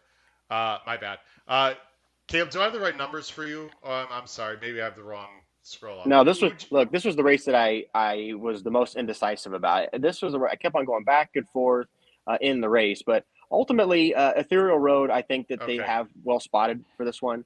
He made the move for fourth. Maybe I was a little disappointed he didn't get second or third, but the more I close my eyes and see how this race is going to evolve, I just think that the one's going to catch the breather, going to ride that good rail. And, I'm open to discussion on this one for anybody else who's got a strong angle, because this was the race to Sir Barton that I had the least amount of conviction. Caleb, there's a question by Dean at the bottom. I suppose I'll let you address this, Caleb, because you just talked about, possibly speed on the inside. Now, I have not. Have you watched the races yesterday or today? Do you know how the tracks play in, Caleb, or anyone for that matter on the panel? Not just yet. I think that it's more of an inside track than a speed track. I think that it's good for front runners. But again, I go back to War of Will. War of Will rode the inside and he got the win. But you remember that bomb for Dale Roman? So it was like the 5-horse came out of nowhere with Rosario. That horse also rode the golden inside, but came from way out of it. So was that Commanding Curve? No, that was the Derby. Who was this horse? I went too deep. All right, so someone will look up who finished second. It was second, Caleb, right? Yes. So we have great people listen. We have a lot of people watching on YouTube and Twitter. We need everyone, because we don't want to look it up right. Who finished second to War of Will in the Preakness? Go ahead, Caleb. I'll let you finish. But the point I'm trying to make is one was close to the lead, one was way off of it, but they both rode the inside. So on this weekend specifically, it's not about the speed, it's about the inside positioning. You can ride the inside coming from way off the pace. Okay. Caleb, I apologize. I had the wrong banner up there for a while. That's why I had you talk about B-Doc. But he surprised a lot. I think it was, 19-1 or whatever he was. Or actually, he was only 8-1, but he ran a 92, just ran off the screen at Keeneland there on that Sunday. You've got the 8 in second, Caleb, Unikey. I'm personally a bit concerned about the distance, but he is awfully good right now. And again, the intent with Pompey has to be taken into consideration. Well, a couple things here. You're getting IRAD. I think they showed that it wasn't just a slop race. The race two back to thinking, did that horse just love the slop? Turns out, no, the horse is getting better. And Condemned for Tommy Drury, that looks like a real horse moving forward. So, yes, Unikey got beat late, but Condemned had one of the better closing kicks. Look at the race he was coming off at the fairgrounds. He really rolled up at the fairgrounds, 10 lengths off the pace, and he showed that his closing kick right now, Condemned, is very strong. Hey, Caleb, I don't know if you watched the replay recently. I happened to watch it this afternoon, but the Unikey was kind of green too. I thought actually he would have went by if he was a little bit more professional and stayed a little straighter. I thought he had a shot to go by. So I think if he can, it's tough next start out, still sort of young, but if he can just get himself together, I think he's got a good shot as well. He impressed me in this race because I wasn't playing him this day at 2-1. I thought that, I was taking the slop into consideration and the Gulfstream and the shorter distance. So he certainly outran my expectations. And kind of what you're talking about right here, he looks like he's got the race won. But Condemned, as he moves off the rail, you're thinking, man, Condemned's still coming at me. And I think late he tried one more chance, but I don't even think the horse or rider could believe how good the rail horse was coming up the inside. Yeah. I've got a great – I have to tell this 30-second story, guys. This is an absolute true story. Caleb, when I was there that weekend – for my TVG appearance and some other things, we went to Claiborne. I actually had Walker Hancock on this podcast a few days before I went there, and I talked to him on Sunday, and I said, what do you think about Condemned? And he, God's honest truth, he's like, I think this horse is really a turf sprinter, but the trainer wants to keep him on dirt and try one more time. Walker Hancock, who I love, by the way, and does a fantastic job at Claiborne, was actually surprised that Condemned won, and it was very happy about it. But it was sort of funny that he wasn't really touting his own horse that day, and then Condemned just flew up the rail with Johnny V and won the race. Pete, you've got the 6 here. You've got Mr. Jefferson. I have Mr. Jefferson also, Pete, and Paul. We all have Mr. Jefferson. So, Pete, quickly, what do you like about this horse? Well, I thought this is one of those with the muddy form. So if you look at the first two races of 2022, the mud and the slop, and they look god awful. So you're like, it's pretty good company, but you're like, God, this horse is terrible. Gives him a little time off, gets him back on a fast track, and the Tessio runs a real nice race, pops an 87 buyer, which is sort of the logical progression you would have expected from 2 to 3, which he didn't get. He's the 6 horse, by the way. He doesn't get off to a great start. I just want to mention that. You see right there, he got off to sort of a slow start. Bumps. Yeah. It's a very long stride. Look at he's still. He's all over the place. Yeah. He's a very And- long striding horse, right, Pete? And then when he got his act together late here, I'll just let it roll. I thought this was impressive in between horses taking dirt and just losing to Joe. And also, there was almost no pace in that race. I mean, look, they're going to the half and 49. I think it might, there wasn't a ton of pace up front. So it's not like he was closing into some super hot pace that made the race look overinflated. And I think there is potential for some pace in here. Again, these time form figures, we don't see a lot of. There's 4 horses in here with 100+ early pace figures, which it seems like we don't see that as much anymore. So hopefully if that comes to fruition, I think this one can get rolling late. And hopefully, again, you get the price because the form is a little dirty from those 2 bad off track races. So I think we could get a shot to hold this price as well. By the way, right there, how does he not go by? That's my only concern, guys. Joe is a nice horse on the wrong lead and still fights back. I just think this horse is goofy, Paul, and it's just learning how to run. That was my take. Paul, do you feel the same way? Yeah, I thought I didn't have a strong conviction, although ironically, and we have to start disagreeing with each other. I thought, Caleb, the one conviction I had was that the one was going to be overbet in this race. Yeah. I see what you're saying. I just think with Saez and Lucas, and it's 2 weeks after they won the Oaks from the rail, he could certainly win. I love New York breds, but I don't think Unoho was all that great. He got beat by him in the Rebel. Obviously he was way over his head in the Bluegrass. I'm going to let him beat me, and if he does, Caleb, I'll be happy to know that you beat me as well. But I thought it was someone on the outside, and I watched that race like you guys did, and I do think Joe is pretty good. And of the outside horses, I was between 6, 8, and 9. I landed on the 6 on top. Paul, I can feel that Caleb wants to retort. Please go ahead, Caleb. No, I was just saying, I think I finally got that second place finish. I believe it was Everfast. They come up the rail and then bombed everybody out of the trifecta that day behind War of Will. Has Everfast won yet since then? All that No. second, third. I think Jack Sisterson might have taken over the reins there, but no, Rosario, huge number, and that was a nice price to have in second. Caleb, are you good for about another 15 minutes? I don't want to put you. I don't want to put you in a bad spot, but we got to finish the big ones. All right, I appreciate it. Let's move on, guys.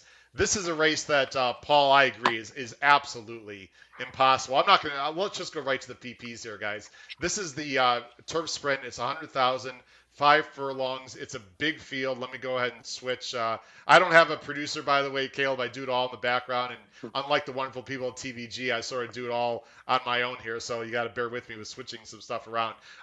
Caleb, I love your selection in this race. I've got him second. This is one of my price plays of the day. We have to show this replay, but I want to steal your thunder. What do you like about Mr. Hustle? Well, kind of like what Pete was talking about with the 6 in the last race. I feel like Mr. Hustle's got all these scratch-off races, right? I'm taking out the dirt race 2 back. I'm taking out the 2-turn race 3 back. And when we focus on the race there at Keeneland, you could see this horse is ready to make a serious move. And we know that Maker claims horses and goes for distance. This is one of the rare ones where he claims and finally realizes, I'm going to be the one to get this horse to go to the sprint. So it's going to be a horse coming from pretty good off the pace here in this line. It's going to be the one in this race. Now, 7 Cents ran a great one, the 8, the gray, who's also in this race. But the 8 got a perfect trip, whereas you kind of have to use your imagination. But when you see the 1 get this daylight here into the stretch, right when they peel out outside the 9, you're thinking, uh-oh, we're making a serious bid. But the horse comes over the outside. Then we're going to get wedged. Keep in mind the gray still getting a perfect trip. And after re-rallying, it's only going to be less than 2 lengths with all that trouble and the 8 having the perfect go. I'll just let it run. You see the 1 is coming on. And Caleb, I agree with everything you said. My only concern, and I don't see if we see the gallop out. I like to look at the gallop out a little bit once in a while. I don't see the 1. Okay. And they cut it off a little bit early. My concern, though, is the distance, Caleb. I mean, this is shorter now, and I think 5.5 might be better. Any concern with the turn back from 5.5 to 5 for Mr. Hustle? Well, I'm hoping that they're going to be revving the engines a little bit. Go back to the past performances here for the 5. Here's a concern, and this is normally a play against for me. You see the 2 donuts in the win column last 2 years. But if you focus in a little bit more, scroll down to the bottom of the lifetime PPs. Mr. Hustle knows how to win. If you go to the show all lines at the bottom left. Oh, I'm sorry. Yeah. of the page, you'll see Yep. that when Mr. Hustle started racing, he immediately knew how to win, and he was like a win machine to start his career. So I like the fact that early on in his career, he knew how to win. He had plenty of victories there. And I just think that with IRAD laying in behind and getting clear sailing, yes, it's a short distance, but the shorter they go, the faster they want to go early. So maybe Yeah. just going 5, the speed Oh, horses whoops. really go for broke up front. I had the wrong boy, Caleb. I'm so sorry. There you go. I was like, I don't see the ones. There you go, Caleb. I apologize. Mhm. There's what he's and he did it going 5 in his debut. So you would think the distance wouldn't be an issue. Plus 46 bullet at the training center. I mean, they know they can't be too far back, and I like everything about this 5. I like Ortiz. I think you make a great point. I'm fascinated with this horse. Caleb, are we going to get the 10-1 morning line? You think? I think 7-1's probably a little bit more in the ballpark. There's other good contenders in this race that deserve a lot of money. Okay. Let's just go quickly, guys, because again, I don't want to keep Kale on too long. Pete, real quickly, talk about the 6 you like here, Smokin' Jay, who is coming out of a top 5 furlong race on New Year's Eve day against Karatari, who is the 2 in this race. Yeah, and I thought if you watch that race, she actually sort of got shuffled back and was coming late, but Karatari had already sort of opened up in the lane, so wasn't really getting to that one.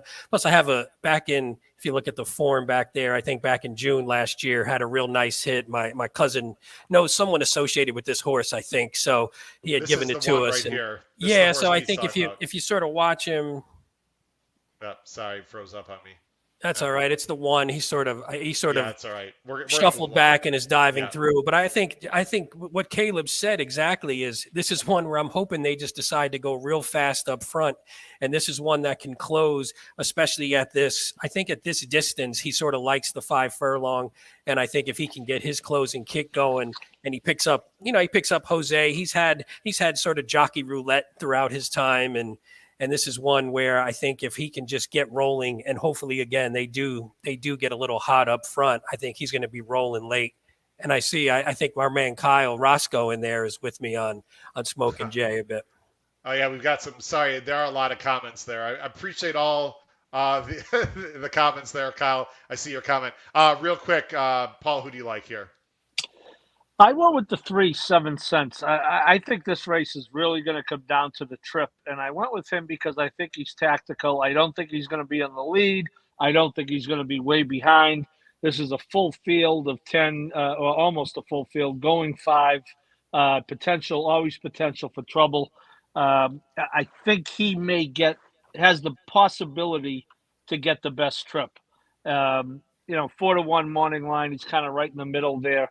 But again, as I said at the beginning of the show, I think right before Caleb came on, I think this is the most difficult race in the sequence by far. I've got like 6 or 7 horses. I have the 3 on top also, mainly because of what you said, but I love the 5. Depending on the prices I get of these horses, I can easily use the 5 ahead of the 3. All right, ladies and gentlemen, I'm going to put us all on screen here. It's time to talk about the Preakness, the second leg of the Triple Crown. It's a fascinating Preakness. It's not the strongest field, but you do have, I think, the horse that we would all consider the best 3-year-old in this crop, Epicenter. And then, of course, the coaches bring in Secret Oath, who won the Oaks, which is fascinating.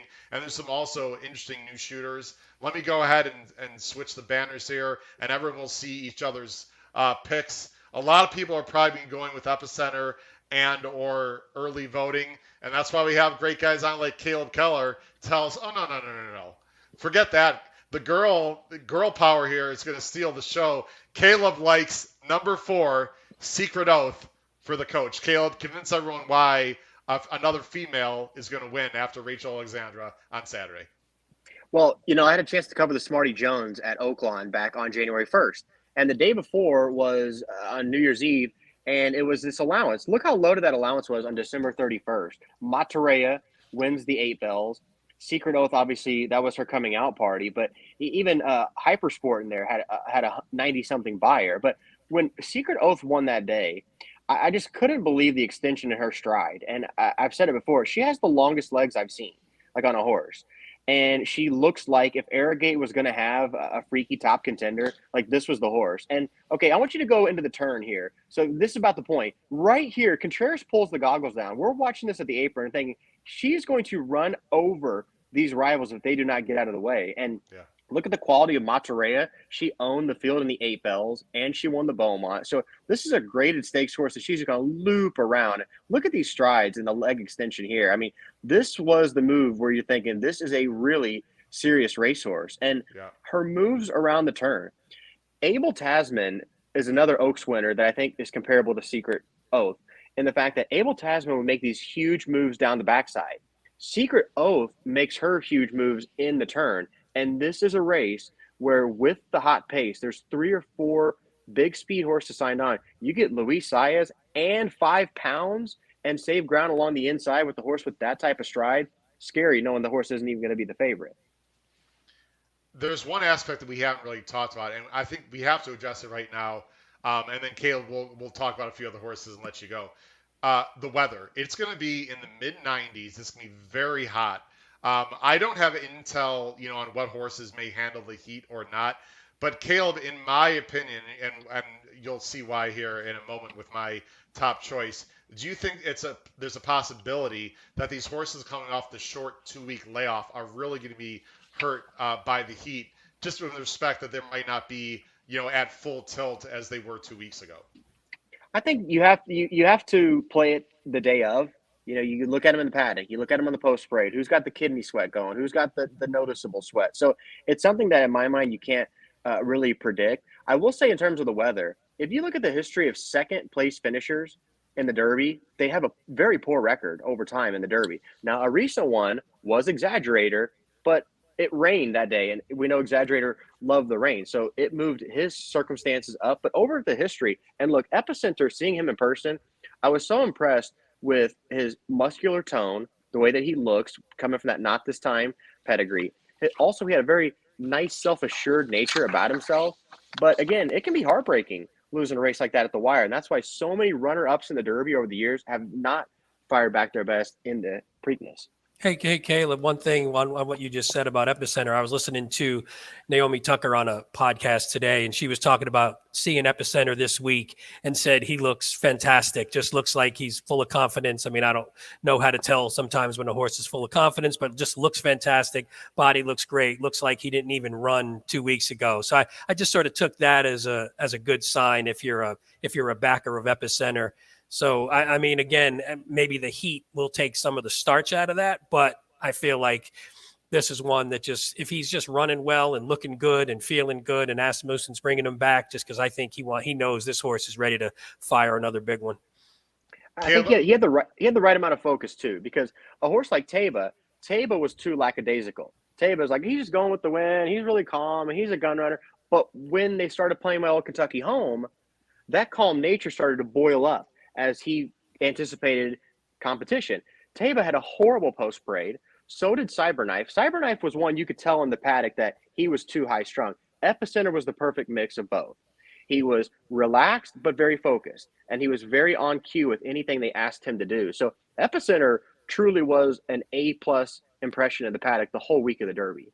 Hey, that might come from actually racing your horse every once in a while. Maybe you get a little more professional.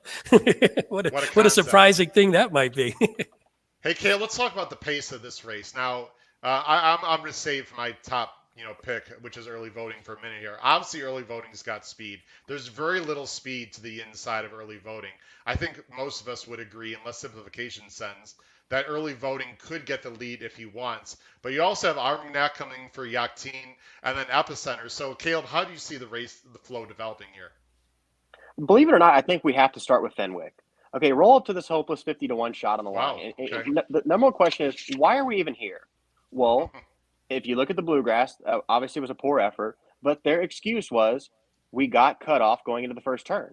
Like if you roll that tape on Fenwick here, just at least to the first turn, in the Bluegrass, you're going to see, yes, we're going to see, why they even are in this race. So sure. there was a little trouble. Obviously, nobody's buying Fenwick as a win candidate or even a scary threat. Everyone. Sorry, he's the two.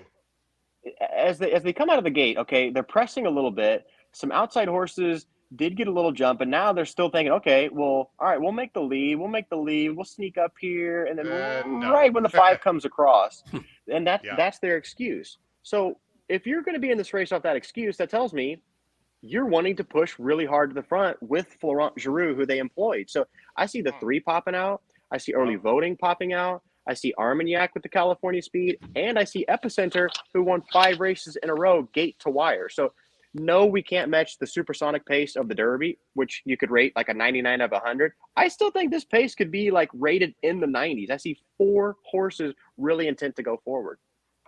That's fascinating. Pete, I'm going to let you. You've got Epicenter. Paul, you've got Epicenter. No, I have I'm early sorry. voting.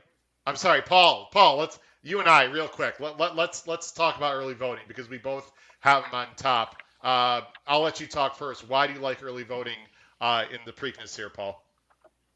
Well, I guess I like him to sit off. After listening to Caleb very astutely describe how this pace could develop, that's not good news for early voting. But Chad Brown did say that they actually prefer this horse or wouldn't mind this horse to have a target. It's become cliche, but this is the cloud computing thing all over again. They didn't go the Derby. They know they would have got cooked in the Derby. I thought his Wood Memorial was pretty good, although I didn't really like Mo Donegal's Derby, to be honest with you. I do think this horse does have a chance, if not to go the lead, unless he gets caught. If he gets caught up in a 4-way pace duel that Caleb just described, which I could see, because he's right. You don't put Fenwick in this race unless you're going to send him. It doesn't make sense to put him in to have him sit. But I do think this horse is well intended. He's lightly raced. And if I could talk about Epicenter, and, we always want to beat the favorite, and this could be really reaching, but, there's no layoff lines. Pete, you brought it up, which it's an anomaly nowadays to see a horse run for almost a year with no layoff lines. Was it always Asmussen's plan to come to the Preakness if they lost the Derby? Maybe it was, maybe it wasn't. I think Steve Asmussen probably justifiably thinks something was taken from him in the Derby. I think he thinks he has the best 3-year-old, and he's looking for the first possible opportunity to let people know that he has the best 3-year-old. And maybe he does. But if I'm looking to try to beat him, and I'll be, obviously he's an A for me.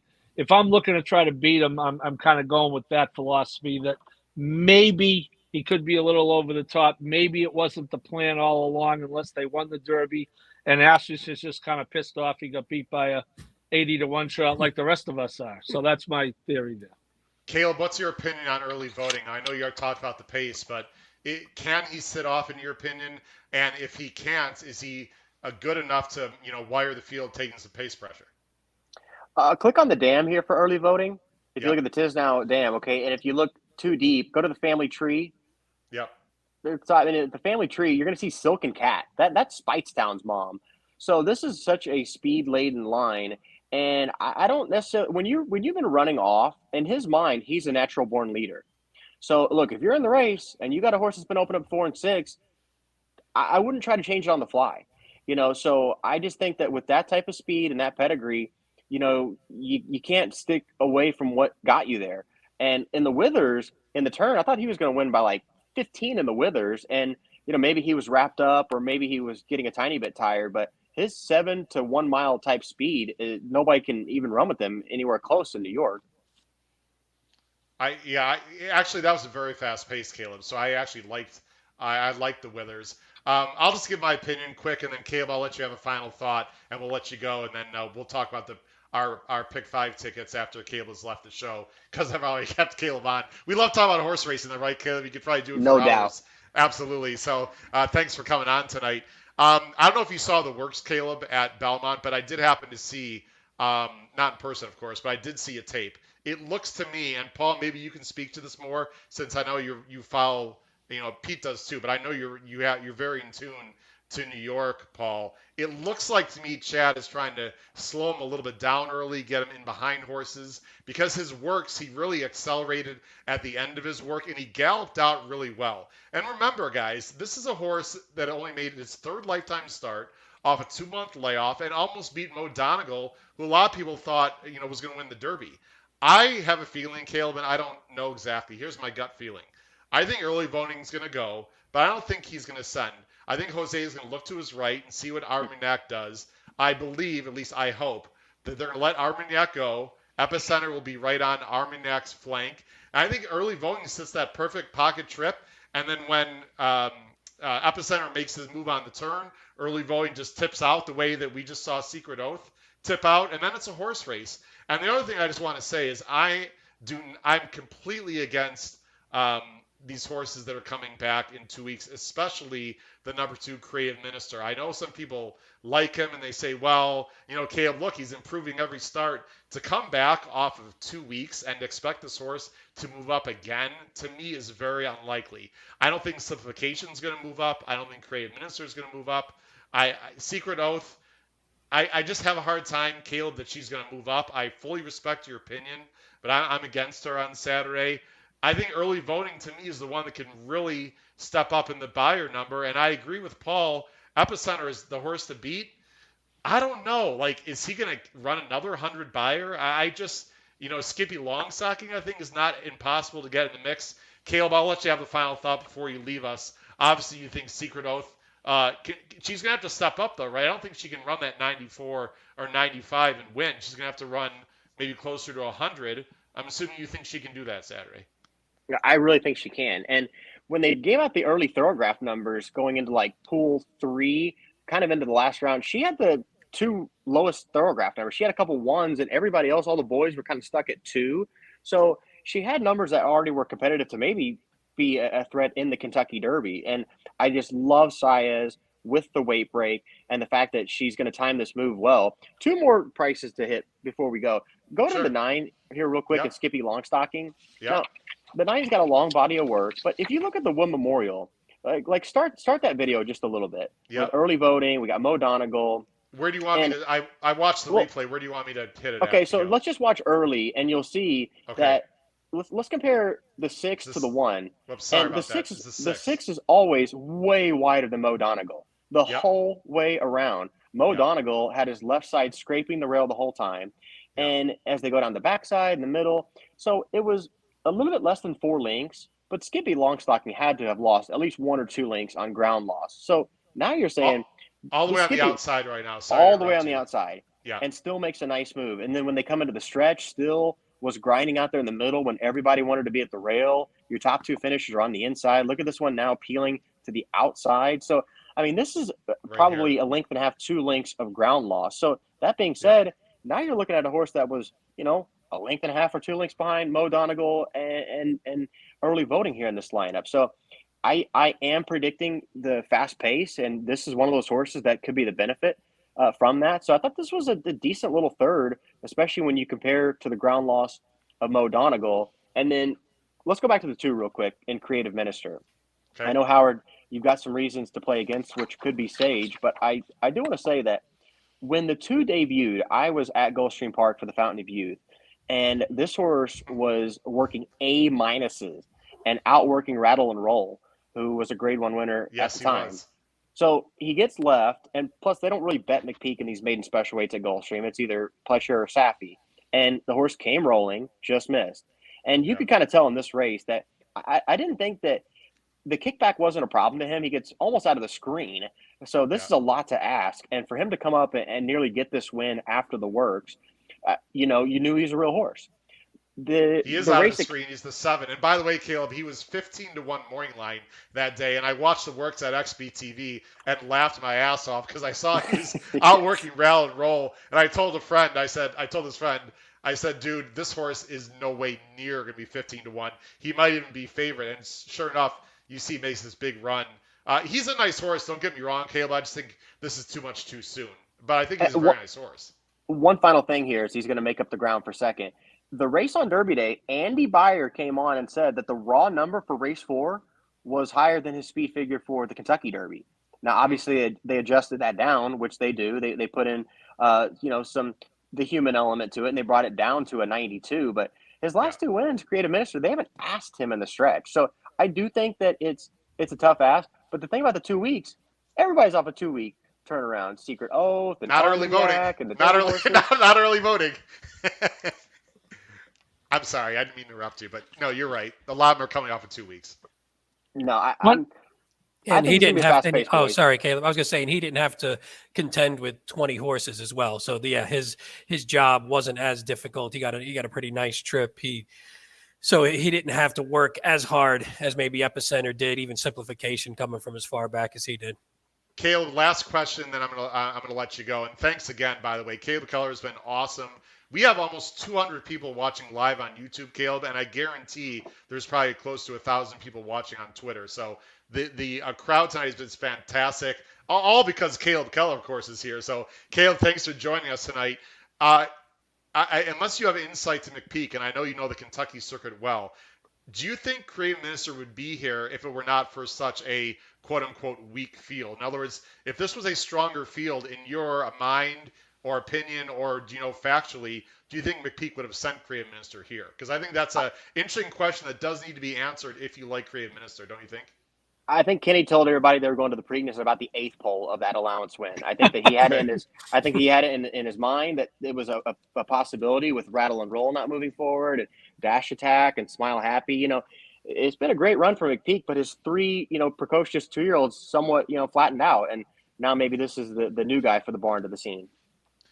Caleb, by the way, everyone at home and watching, do not leave us. We're going to talk for about 5 more minutes about the Preakness, and then we're going to show our pick fives. We're going to let Caleb go because he's had a very long day and has already stayed way over the time that I allotted for him. Caleb, any final thoughts for our viewers and handicappers on Saturday for the Preakness? No, y'all got a great show. I think you have a great back and forth conversation. You got a good, healthy bit of disagreement, a really good insight. I love the mirror match where you can go to the formulator on YouTube and show the charts and the past performances. So you guys do a great job, and I was happy to be a guest. Caleb, Thanks, Caleb. A lot. Really Thanks, great having Caleb. you. Have Yeah, a safe drive home, and next time we meet Caleb, let's hit the track and then play 18 holes somewhere. How does that sound? Hey, that's a great day. All right, thanks a lot, Caleb. Really appreciate Yes, it. Have a thank great you. night. Take care. All right, Caleb Keller again. Don't leave the show, guys. Again, we want to thank Caleb for sticking on this long and talking about the race. Let's go back, Paul. Looks like you want to talk about something as I bring back the VPs here. You talk about intent, Howard, and I don't really like Creative Minister either. However, I want to tell you that they paid $180,000 for this horse. When a horse is born, it costs $600 to supplement him to the Triple Crown races. Okay. And then it goes up, and then the last chance I think is like $6,000 to supplement. At this point, they are spending $150,000 to put him in this race. They spent $180. He's only earned $140. Okay, so and it's not like no disrespect, Pete, to the Baltimore people, but it's not like going to Pimlico is like you need box seats at the Derby. Okay, you can probably get decent seats at Pimlico anyway. So I'm not sure what's going on with that, but that is a huge, huge leap of faith for the ownership group. And McPeak is a 10% owner himself, by the way. So presumably it would have cost him 15 unless the other owners picked up the tab. But to spend 150 to go to this race, they're going to have to finish in the top 3 to get their money back. Boy, Paul, great minds think alike. Listen, I understand people want to go with a fresh face, and maybe I'm wrong. I think this horse is at best third. I don't see it. I think coming back in 2 weeks, on a very hot day with this field, even not a great field, I think this is a very, very tough ask. And I like Skippy Longstocking at 20-1 a lot more than Creative Minister at 10-1. That's my opinion. Because I think Skippy Longstocking, as we just watched the replays, gave a good effort and can improve. Again, everyone at home, you've got to ask yourself this question. It's not about what necessarily they've done before. It's just like the stock market when you handicap horse racing. What is going to happen going forward? Who is going to have that jump at the Preakness on Saturday? And to me, it's early voting and Skippy Longstocking are the most likely horses to take that step forward. While in my opinion, I think a lot of horses can take a step back because of the pace, because of the quick turnaround, whatever. And I don't think Secret Oath might necessarily take a step back. I just don't think she's fast enough, guys. And if she wins, it'd be an unbelievable story. But Pete, I just don't think she's good enough. What was your final thought? You don't have her in the top 3 either. Can she win? Do you have her on the C line, Pete? I'd almost be tempted to just toss her completely in my mind. I mean, I'm not going to say second choice, right, Pete? I'm not going to say, yeah, 100%. She might be second choice over early yeah, voting, I mean, right? just because of the name recognition, the Oaks win. I think that's a given. The only thing I'll say is I think she can win. Again, I think Epicenter, like you said, Epicenter is going to have to take a step back for her to beat Epicenter. I'm actually wondering if we're just even spinning our wheels talking about an Epicenter just going to bury this field in some way anyway. But could be. I think I never like to say a horse that's this talented can't win because, again, if she jumps up 4 points and gets to like a 98 range and Epicenter just doesn't run his race and gets worn down, or he somehow gets caught up in, because she's not going to get caught up in the pace. Whereas Epicenter, you never know. He could be a little too close. Maybe the pace gets hot. Some weird things happen. So I'm not going to give her a complete no, but no, she's not going to be on my A line. But my A line is just one number anyway.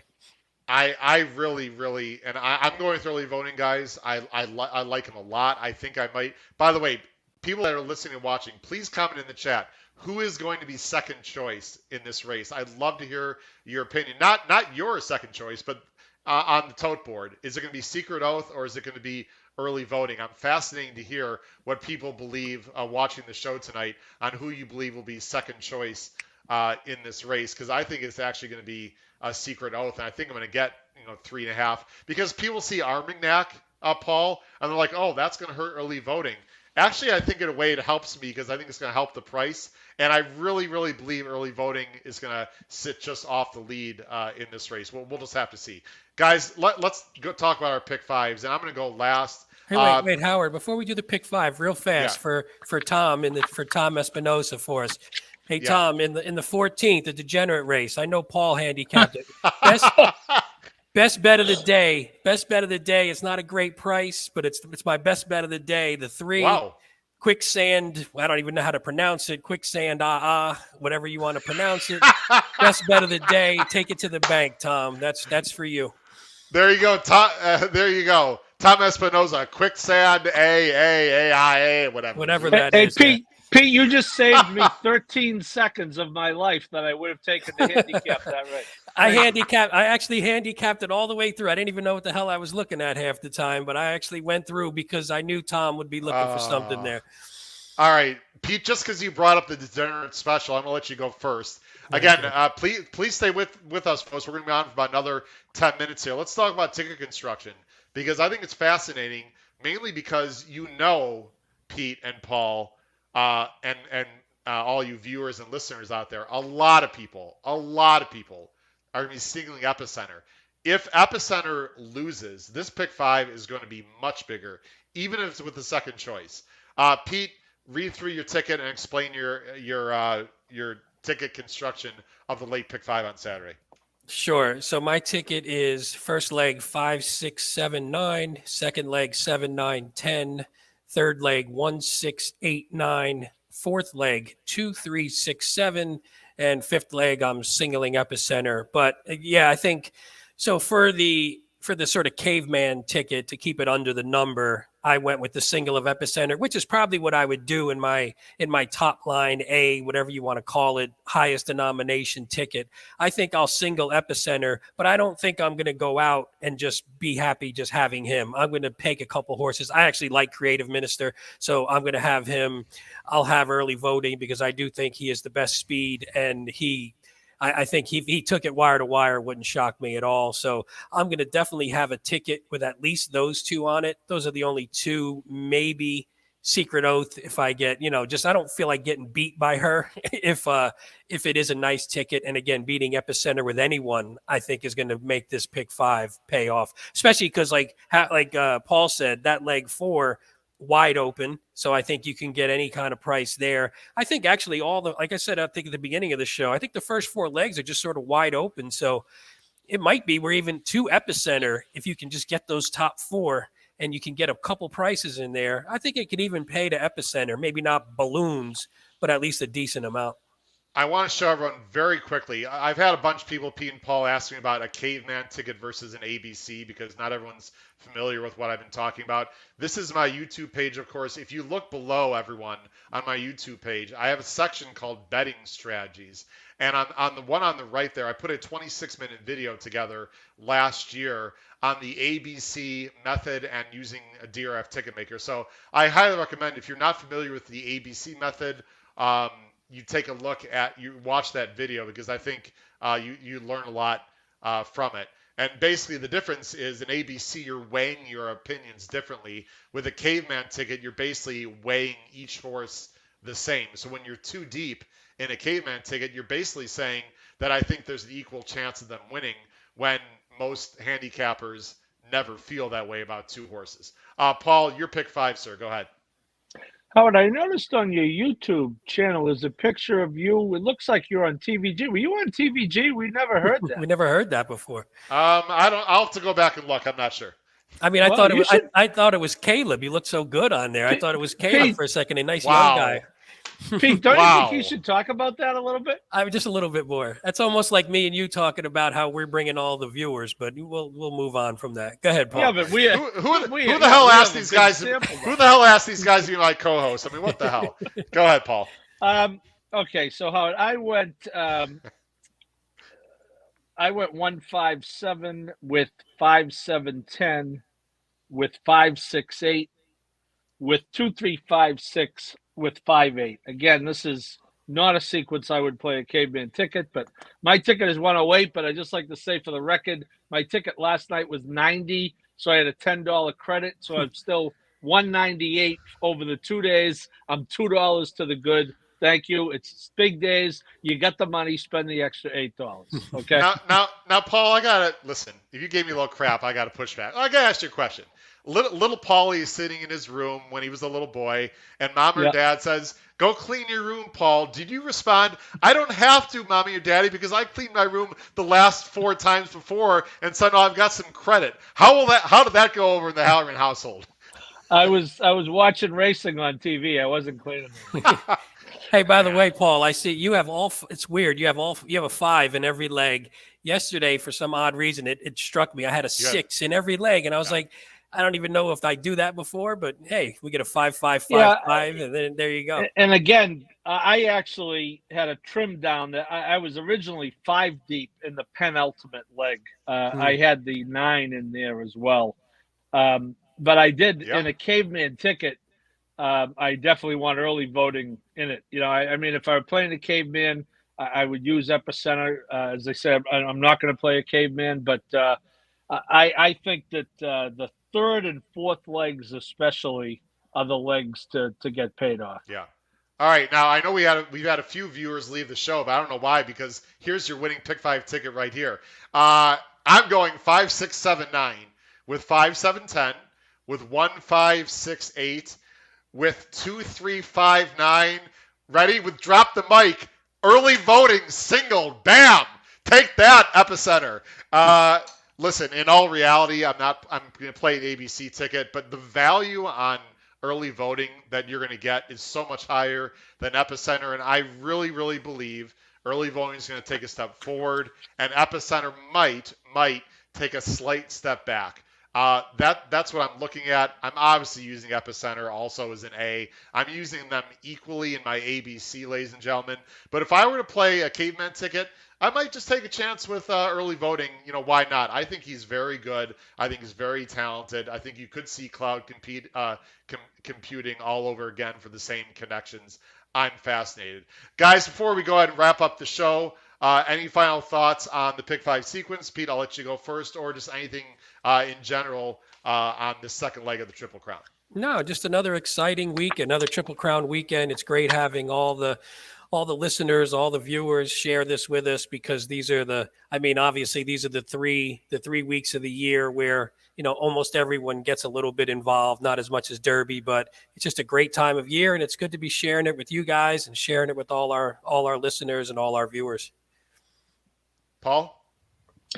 I would want to thank Caleb, and you know, I want to say just something very quickly about people in horse racing. You know, Andy Serling came on last week at the last minute because Big A had to be on the air, and Yeah. Andy Sterling was on the air that night until 6 o'clock. Now Andy lives in the city. He takes public transportation out to Belmont. You may or may not realize that, Yeah, but no, I know. it's a minimum of an hour to get back into the city. And he was on with us at, I think it was 8:15, Howard, 8:30 maybe. Nick Tamaro was ready to come on, but he was calling races.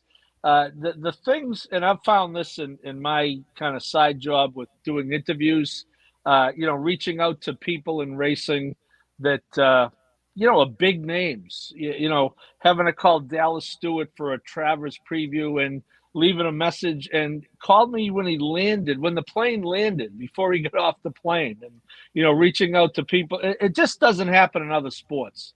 And these guys are at the top of their game. Andy Serling, like him, don't care. He is absolutely at the top of his game of what he does. Caleb Keller is a phenomenal young talent on TV. Nick Tamaro, I think, is as good a handicapper as out there, and he's becoming a really good track announcer. So I just appreciate people like that, recognizing, obviously, the burgeoning nature of this podcast and how much it has improved over the last several weeks, and being willing to come on with us. Nice dig at the end. That was a very beautiful sentiment with a dig right at the end. I love it. That's East Coast right there, baby. Howard will be well taken care of, Pete, at Belmont. We'll take care of him. Yeah. I'm going to end the show with this. This show is at the moment that I decided to bring you guys on as co-host was one of the best decisions I could make for this podcast a few weeks ago. And you guys are doing an awesome job. The feedback has been tremendous. So thank you guys for all the time and effort you're putting in. And Paul, I just want to echo the sentiments. I mean, people are probably listening like, Howard keeps saying, we'll let you go. It's hard to tell, right? Because we love talking about horse racing. Caleb loves talking about horse racing. But then again, he just worked a 6-hour shift. Maybe he has to go home to a family. I'm not sure his situation, but whatever. He's got traffic to deal with on the West Coast. I know he's out there in California. I'm pretty sure. So it's tricky for me. Should we let Caleb keep talking? Do we let him go? But Caleb Keller was fantastic. Thank you so much. We look forward to having him on again. Ladies and gentlemen, that's going to wrap it up. Next week, we are on Tuesday. Again, if you weren't here at the beginning of the show, I know a lot of you were not. Next Tuesday night, 8 p.m. Eastern, we're just going to have a viewer Q&A.